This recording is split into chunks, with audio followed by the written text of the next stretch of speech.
From the Children's Center in Vancouver, Washington, this is Hope and Healing. I'm Matthew Butte, Executive Director of Children's Center, and your host. We make this podcast in order to bring you hopeful stories and to introduce you to people who inspire hope. They've inspired a lot of hope in me and among people here at Children's Center, and I hope you feel the same. I happen to be inspired by poetry. I find a lot of hope and healing in it. Poetry gives words to emotions and experiences I struggle to name. When I'm discouraged, just the right poem can lift my spirits. When my mind is distracted and troubled, memorizing poetry helps calm it and bring focus. These and other gifts of poetry are why I wanted to have a poet on the podcast. Maggie Smith is an award-winning poet based in Bexley, Ohio, near Columbus, and she's one of the more acclaimed and popular poets writing today. Maggie is the author of 4 full-length poetry collections, as well as the best-selling memoir, You Could Make This Place Beautiful, which I really loved. I'm going to mention passages from it in this episode. Perhaps Maggie's best-known poem is Good Bones, which really went viral. You may have received it in an email, seen it read on network television, might have heard Meryl Streep read it at the Lincoln Center in New York. If poetry can have a rock star, she is it. Here is the poet herself, Maggie Smith, reading Good Bones. Life is short, though I keep this from my children. Life is short, and I've shortened mine in 1,000 delicious, ill-advised ways. 1,000 deliciously ill-advised ways I'll keep from my children. The world is at least 50% terrible, and that's a conservative estimate, though I keep this from my children. For every bird, there is a stone thrown at a bird. For every loved child, a child broken, bagged, sunk in a lake. Life is short, and the world is at least half terrible, and for every kind stranger, there is one who would break you, though I keep this from my children. I am trying to sell them the world. Any decent realtor walking you through a real shithole chirps on about good bones. This place could be beautiful, right? You could make this place beautiful. I spoke with Maggie Smith over Zoom from her home in Ohio.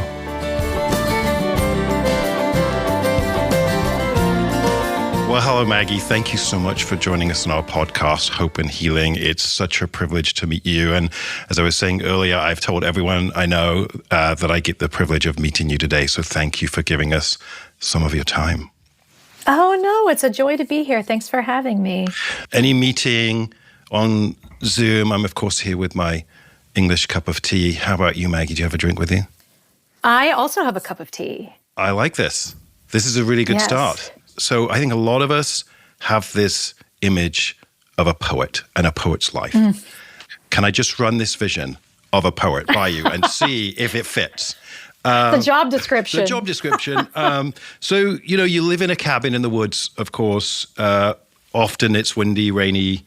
You're sat by the fire. You don't realize that the fire's going out because you're so inspired. You don't even know you're getting cold. You're there with, of course, your leather journal and fountain pen, struck by inspiration. Is that how this poetry thing works? Okay, I'm going to tell you something funny. I was writing a little bit before this. I do write longhand, so it was actually a little yellow notebook and a regular old fine point pen. Okay. And I don't have a working fireplace, which I bemoan because I do love a cabin in the woods with a working fireplace when I can get it. So I had on Netflix streaming my favorite wintertime show called, I think it's called Crackling Birchwood Fire in HD. I'm not kidding.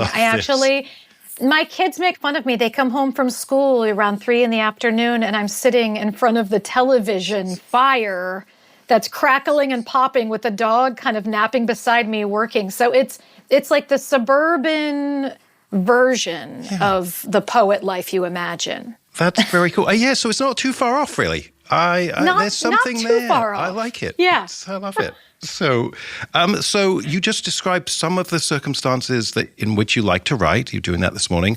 Are there other circumstances? Does the environment have to be a certain way?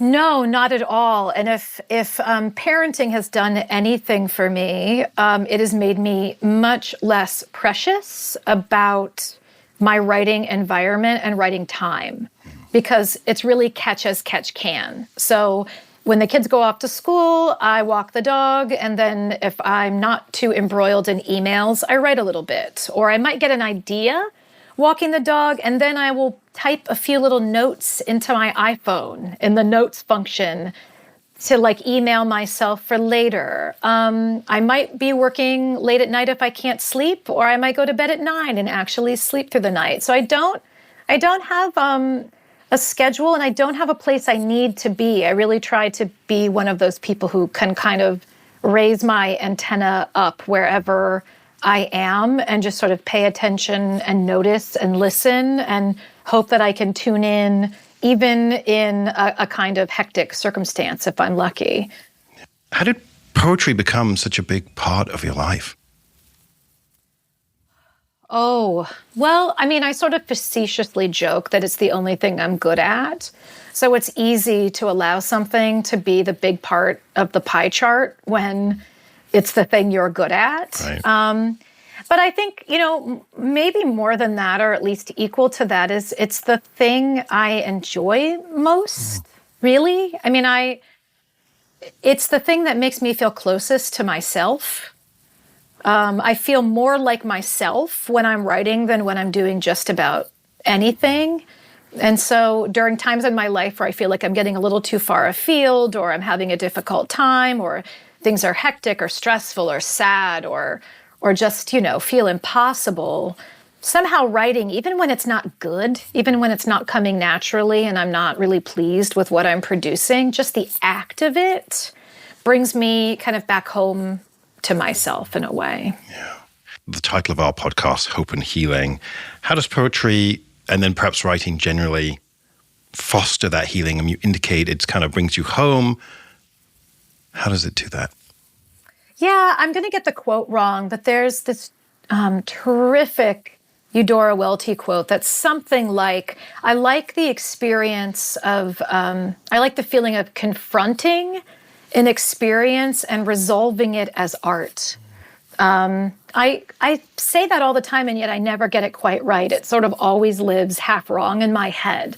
But the idea is always clear in my mind, which is there's something really satisfying, if not healing, about taking something difficult that I'm grappling with or puzzling over and giving it a form, and also physically removing it from my head, where it's swirling amorphously and sort of living in that kind of funhouse mirror way that hard things do, where they get sort of distorted in our minds and they refuse to be set down.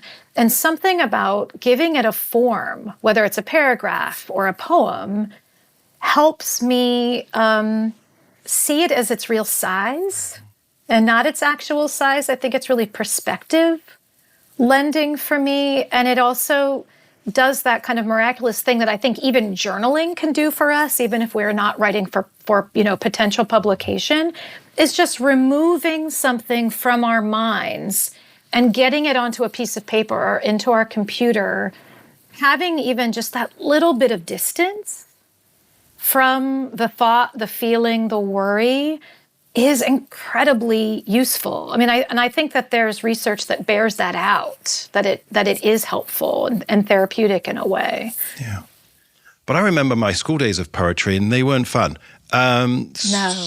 And it's so sad because it's such a gift. What would you say to those folks that might be interested in either reading and or writing poetry, then they haven't done it since they were in high school? Oh, and it's bad. I mean, I'm a poet, so my kids have grown up in a house with a poet. It's the only thing they've ever known that I've done, right? And even my own kids are like, poetry at school is abysmal. Mm-hmm. Because it's teaching to a test. They have to say what the thing means. They have to decode it in some way. So it's sort of presented in school like a riddle to be solved, which automatically puts the reader sort of beyond the locked gate, as if the poem is this sort of like lush garden, and then there's this locked gate, and then we are all standing on the outside of it like, what's happening? I don't have the key. I don't understand the metaphor. I don't understand the form, or whatever the case may be. And primarily, at least, what's often being taught in school are not living poets. So if you're, 14, 15, 16 years old and the only poetry you're reading is Shakespeare and maybe Wordsworth or Whitman or Dickinson, all terrific poets, but it doesn't sound like you. It doesn't sound anything like the way you would express some of those feelings and emotions and circumstances. And it seems tricky and difficult and hard. And so, often when I'm working with young people, and I do, we don't talk about meaning. It's not about what the poem means. Frankly, if you asked me what my poems mean, I would have a hard time telling you. If you asked me what some of my favorite poems to read mean, quote unquote mean, I would have a hard time telling you. But I would have a very easy time telling you what the concerns are, what the themes are, and I would have an easy time telling you what I love about them and what I notice the writer doing in them. And so we really approach poetry when I'm teaching or talking to young people about writing was just like, what do you like? What do you notice? What are the pleasures of the language? How does it appeal to your senses? What does it remind you of in your own life? What does this poem make you want to write about yourself? Like, what does it inspire in you? And I think all of those inroads are more interesting than what is the author really trying to say, or what does it mean? Those are both off-putting and intimidating questions. So I think many of us as adults who were taught poetry in that way as students need a sort of reintroduction and perhaps a re-education that is a little kinder and a little bit more about what we notice and enjoy, and a little bit less about solving some sort of riddle in a poem. You quoted Emily Dickinson at the opening of your memoir. I am out with lanterns looking for myself. And I'm curious, what are your lanterns? Oh, what are the lights that I see by? Mm-hmm. Poetry is probably certainly one of them. If I think, that's such a good question. No one has asked me that. If I think about what things sort of light my life up, and then might be sort of wayfinding in that way, certainly writing is one of them, and creativity in general, just the ability to make something from nothing. And probably community would be the other, and that would be the sort of large umbrella term for parenting, like being a mom, being a daughter, being a sister, being a friend, being a neighbor, being a teacher and a mentor, like all the ways that I can connect to other people. And maybe it's not an accident that I also think those are the two sort of parts of my life, or two ways I can be most useful in the world. If you can find ways to be useful in the world, I think that's good for your mental health. And for me, the ways that I feel most of service in my life are as a writer and as a community member, as a family member. Thinking of those two lights, those lanterns, and you said here, I think it was early on in the book, I've had to move into and through the darkness to find the beauty. How did you have the courage to do that, Maggie? It takes a great deal of courage, I think, to write this book and to be so open. Well, thank you for that. It doesn't actually take any courage to be in darkness. The darkness just arrives, right? I think the moving through it is the tricky part. I think often darkness, whether literal or figurative, encourages stasis, right? Like, I can't see my way, so I'll just stay still. Mm-hmm. Perhaps it's best not to move, lest I trip, fall, or upend something. And I think, going through difficult times in life, it can often feel paralyzing, frankly. But in fact, stillness is not really an option. I mean, for me, it's not possible when I'm having a terrible day or month or year to be still. I have people who depend on me. I have work that needs to get done. I have laundry that needs to get done. I have children who need apples cut and help on their math worksheets. And so really, stillness is not an option.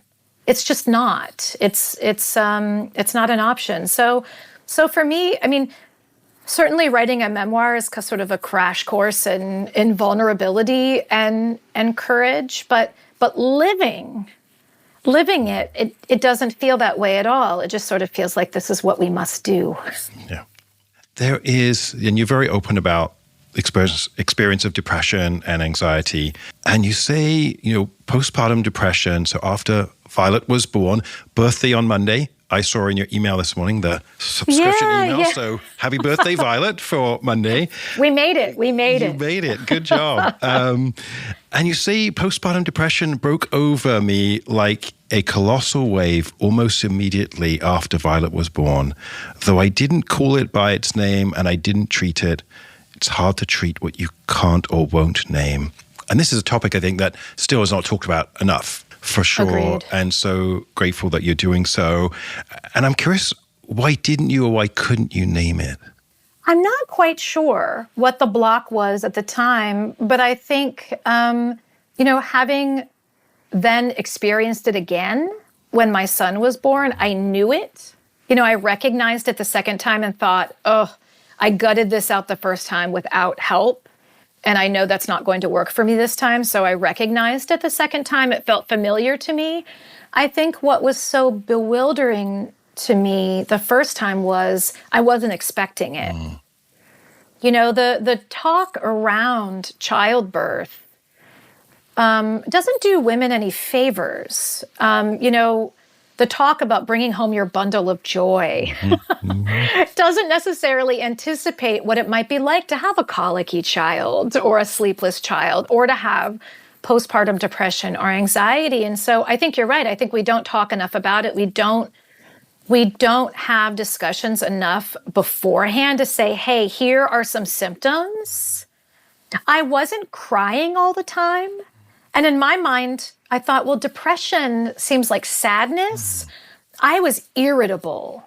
And actually, it was the same with my son. I was anxious, nervous.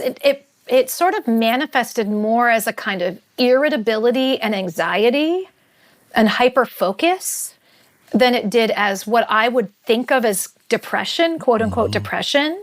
I didn't necessarily feel sad. I felt a little blank and a little despondent for a while, and then I just went into sort of fix-it mode.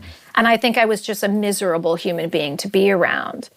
And so when I had the symptoms again, of course, I knew enough to do a little bit more research, and I thought, actually, sometimes postpartum depression and general depression can manifest as anger, as irritability, as anxiety, as sleeplessness. It's not necessarily the sort of classic image of someone in the fetal position crying on a sofa, unable to get out of bed. I was very high functioning. I was just miserable. Yeah.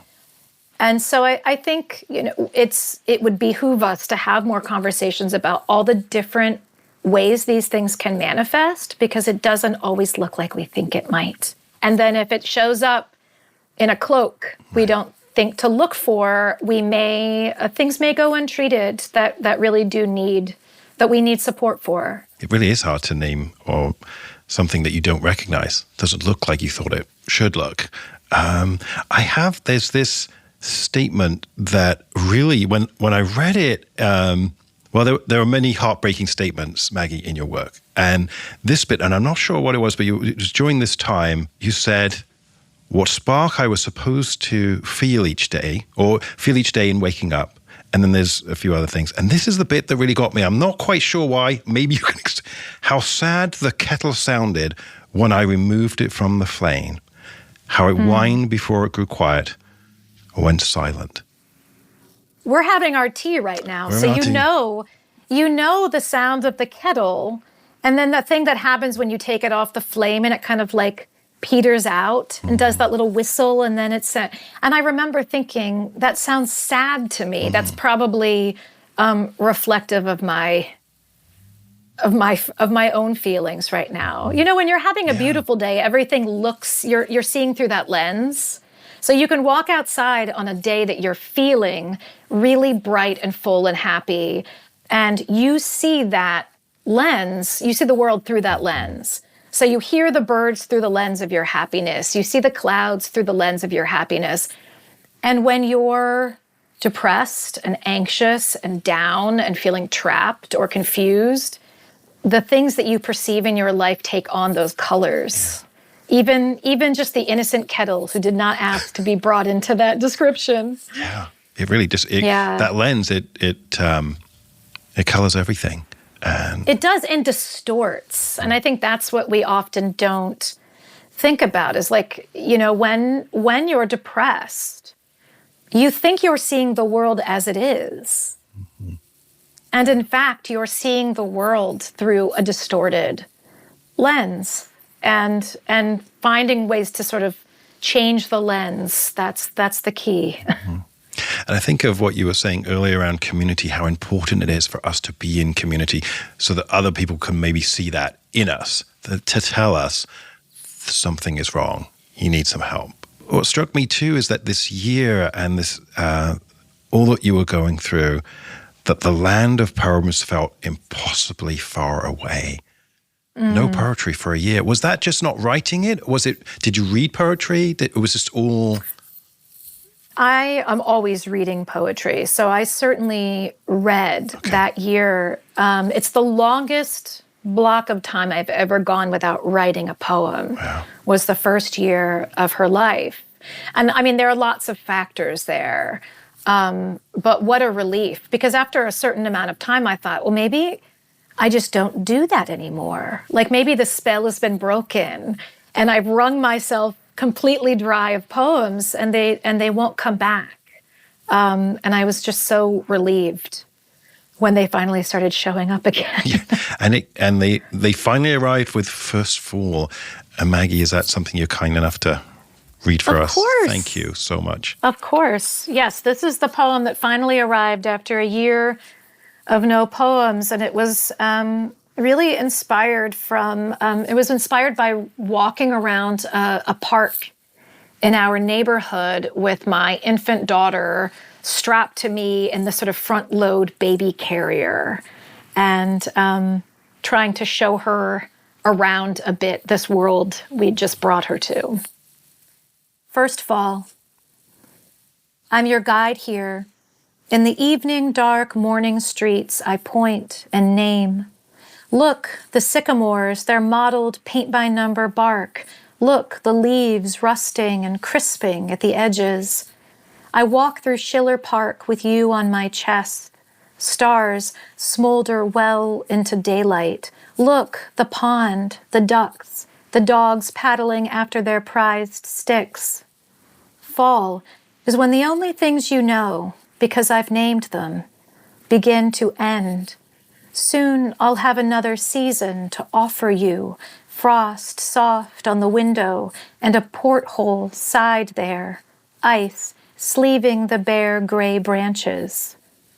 The first time you see something die, you won't know it might come back. I'm desperate for you to love the world because I brought you here. How did the poem arrive after that 1 year? You know, I think it was really because what I was doing with my sleepless, colicky child and myself, I think I was soothing us both by taking these long walks, because she would only sleep if she was attached to my body. And so to get her a nap, I would walk her around the park and sort of like a tour guide when someone arrives in a new place, which is exactly what happens when a child is born, right? Like, welcome to the world, you've arrived in this new place. I would talk to her, even though there was no way she was understanding any of it, and sort of give her language and like, okay, there's a tulip tree, that's a dog, that's a stick, that's a pond, that's a statue. And I think that the sort of list of images really came from those walks, and then those sort of sad moments standing at the kitchen window, looking out at the frozen landscape and kind of breathing a little window to see out with my warm breath, and feeling a bit trapped, feeling a bit trapped by circumstance. And then the last sentence of the poem is really the sort of thesis statement, if a poem can have a thesis statement, which is, I'm desperate for you to love the world because I brought you here. It's the sort of idea of like, I hope you're okay with this. I hope you see the beauty I see. I know it's not all beautiful. There are going to be some hard bits here too, but I hope you're okay with being brought to this place. And frankly, also the sort of other side of that is like, I hope this world earns you. Yeah. I mean, when I first read it, it felt hopeful. Yeah. I think, it's funny. I think that idea, that general idea of the world is a beautiful place, or at least a place with beautiful potential. And I hope you find it that way for yourself, is something that comes up in my poems again and again and again. And I think that's probably true of all writers, is that we have this, even if we have a kind of wide range of material, I think all of us often have sort of like pet themes, or like, paths that are sort of very much trod through the fields and are always there because we've paced them over and over. And for me, kind of squaring the beauty and terror of the world and the fact that I've brought two human beings to all of that, that's been the thing that seems to be cropping up again and again for me. Are you okay if we talk a little bit about Good Bones? The beloved poem by millions, translated into lots of different languages. And you wrote this, I believe, in a coffee shop on a legal pad, not in a cabin in the woods, but in a coffee shop somewhere. Did you know when you wrote that, yeah, this is really good? No, I mean, it's one of the fastest poems I've ever written. I tend to write multiple drafts of poems. I mean, it's sometimes over years and years and years, but usually over at least weeks or months. And Good Bones was really a kind of one-off that got 1 to 2 slight revisions, just like a couple of words came out. But pretty much within 20 minutes, that poem was written as is. And so naturally, I didn't trust it. It's like, this must be absolute rubbish. A couple more years, then it's going to be okay. Yeah, this is no good. So I remember actually sending it, and I think I actually posted the email on my Substack at one point when I sent the first draft to the writer that I send all of my poems to, pretty much, for feedback. And I sent this to her, and I was kind of like, I don't know what this is. See what you think. I really didn't have any high hopes for it. And frankly, the one thing that made it stand out to me from my other poems was how swiftly it arrived, which, if anything, made me less sure about it, not more sure. But given the opportunity to revise it, I just kept looking at it, and I just tweaked a couple of tiny things. And then I thought, I don't know how it will be received in the world, but for me, it's done. Mm-hmm. Like, it feels like it's doing the work it came to do. That doesn't mean I thought it was my best poem. I didn't. I still don't think it's my, quote unquote, best poem. It's not my favorite poem of mine. But I felt like it was ready to kick it out of the nest. So if Good Bones isn't your favorite poem, I feel like I really have to ask you. Oh no, this is a trick. That's right. Am I allowed to ask you that question? I don't know that I have a favorite. I mean, I have probably like a small grouping of like ones that are really special to me. The first poem in my first book is called Butte. That poem is really special to me. Not because it's the first poem in my first book, but it's just, I don't know, something different happened with that poem that I really love. And probably since then, the ones I feel most attached to are the poems that are really specifically about my own children. So the poems that quote them, for example, the poems that really pull from images or metaphors that they've noticed in the world, because in that way they're almost collaborative work. Like they're things that we built together in a way. And again, going back to what I said about writing something your neighbor can't write, my neighbor could have written Good Bones, right? She didn't, thank goodness. Yeah. I wrote it. It's a bit of a relief she didn't find it on that legal pad. Right. I could have left it behind in the Starbucks. But it is a general poem about what it is to be a mother and fear for what the world is becoming and how to sort of explain it to children. But my own kids aren't in that poem. It's not very specific to my experience. But there are other poems that my neighbor could not have written because they quote my kids or because they come directly out of experiences that we have had together. And so when I read them at a reading or flip through a book and find them again, it gives me this sort of little snow globe of a moment where I get to remember that time or that conversation, and that sort of, there's a sort of privacy and intimacy in some of those poems that make them really special to me. It makes sense too. You were saying earlier that, with school and poetry, we had to try and get past that gate and figure out, well, there's some things we're never going to figure out because they don't know those interactions with kiddos. And it just kind of reminds me of that instance why perhaps we shouldn't always try and go through the gate because you're never going to get there, perhaps. So. Yeah. I mean, and just, I would hate for someone to not enjoy, Good Bones, for example, because they were handed it with the question, what is the author really trying to say? Or what's the hidden message in the poem?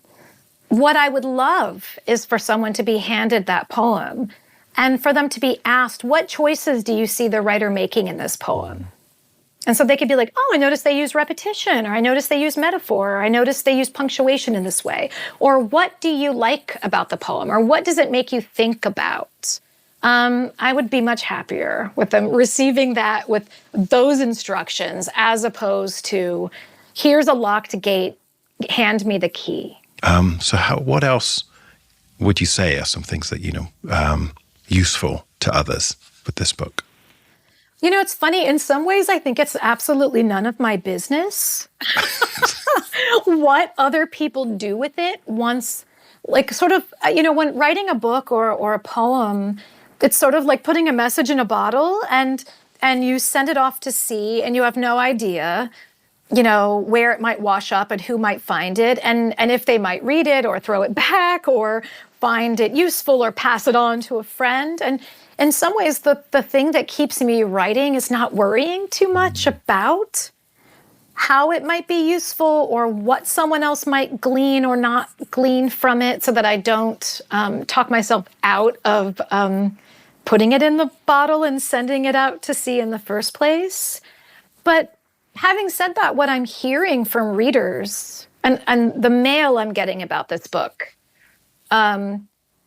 honestly, I haven't seen anything quite like it probably since Good Bones. I mean, I got a lot of mail about my book, Keep Moving, but I think I'm even getting more mail, both paper mail, sometimes sent to my local bookstore. Actually, they emailed today to say I have some more to pick up, or emails or DMs on social media. And often they begin with the same sentence, which I find really interesting. And this is the first time I've ever reached out to an author like this. Wow. And so there's something about this particular book that's spurring people to reach out directly to me in a way that they haven't done with other writers. And it probably is something, like I was saying, about the sort of the vulnerability in handing, and like you said, sort of trusting the reader with this information, and trusting that they'll know for themselves what to do with it. And I think what to do with it's going to look different for everyone, depending on what their lives look like. But my big hope, and this isn't really a usefulness, but my big hope is that it makes people feel seen and known. And I think that in itself is healing. You know, there's nothing lonelier than feeling like you're going through a difficult time and no one else gets it. And so if you read something and you think, oh, this is someone who understands what this feels like, that's what I'm hoping for, is that people read You Can Make This Place Beautiful and feel seen and known. We talked earlier about that time after Violet was born and the postpartum depression, land of poetry far away. But other difficult times you describe in the book, particularly separation from your husband, you're at the beach, and I wrote poems at the beach because I needed to make something more than sadness. So can you talk more about that? Yeah, thank goodness. I never really had a writer's block the way I had the first year that Violet was born. And so even through really every difficult thing I've ever been through since then, I've been able to keep writing through it. I have no idea what that shift was exactly. It might be that I know myself a little better now. And part of the difficulty of that first year was the bewilderment of being so in the dark about my own mental health and my own circumstances. And so at least in the years since then, whenever I've gone through something difficult, I've recognized what it was. I've been able to name it, know it, talk about it, be in therapy about it, talk to friends about it, research it, read about it. I never felt alone in any hard thing I ever went through. And maybe that sort of lack of estrangement from myself is what's allowed me to write through all of those things. And it has been extremely important. I mean, whether or not I ever shared any of those things with other people, and some things I didn't, some things I just wrote for myself, it was incredibly important for me to be able to process on paper, because I do so much better than I do verbally. Is that something you'd encourage other people? I mean, you gave a wonderful list of those supports and things that made it different in that time, which we all need in difficult instances. But would you add the writing piece for you? It works. You're a professional writer. You're a poet. Would you say, look, everyone just have a go at it and it will help. Somehow it will help your mental health. Yes, it absolutely does. I mean, I think there's neuroscience behind that you can literally rewire the neural pathways in your brain with repeated positive action. So if writing about something helps you process it and makes you feel better, and you make a little appointment to do that with yourself over time, it actually does help. It's also clarifying, I think. Sometimes I don't know what I think until I write it down. And so having written something down and reading it back to myself, I sometimes can say, oh, there it is. You know, it was a swirling tornado of thoughts in my mind. But now that I've just written it out in plain English, I have a better grasp of what I'm dealing with here, and therefore a better grasp of what I need to do to make myself feel better. One of your poems, or a poem by someone else, or both, that you will turn to give yourself some encouragement, some extra help? Probably not my own work. What would that say about oneself if you're like, whenever I'm really down, I read my own poems and I'm so comforted by that? That seems like a terribly narcissistic thing to say. No, actually, there is. I have a few lines from Rilke that live on, I'm looking up, as you can see, that live on a little yellow Post-it note that I stuck to my office window in 2019 when things seemed impossibly difficult. And I reread it constantly, and it's somehow remained stuck to this window all this time, which I'm afraid I have now admitted I don't wash my windows. So it's never come off. And it is, let everything happen to you. Beauty and terror, just keep going. No feeling is final. Thank you so much, Maggie. It's been a delight to see you today. Thank you. Oh, for me too. For me too. Lovely having tea with you. Likewise. Yes. Well, one day you're in Vancouver, Washington, come and I will make you a cup of tea here. It would be fun to show you around the Children's Center. It's a date. You can find more of Maggie Smith's work at her website, maggiesmithpoet.com. The 988 Suicide and Crisis Lifeline can be reached in the United States by calling or texting 988. It's free and available 24/7. Hope and Healing was produced by Jenny Hoheisel, John Moe, music by concert rock violinist Aaron Meyer.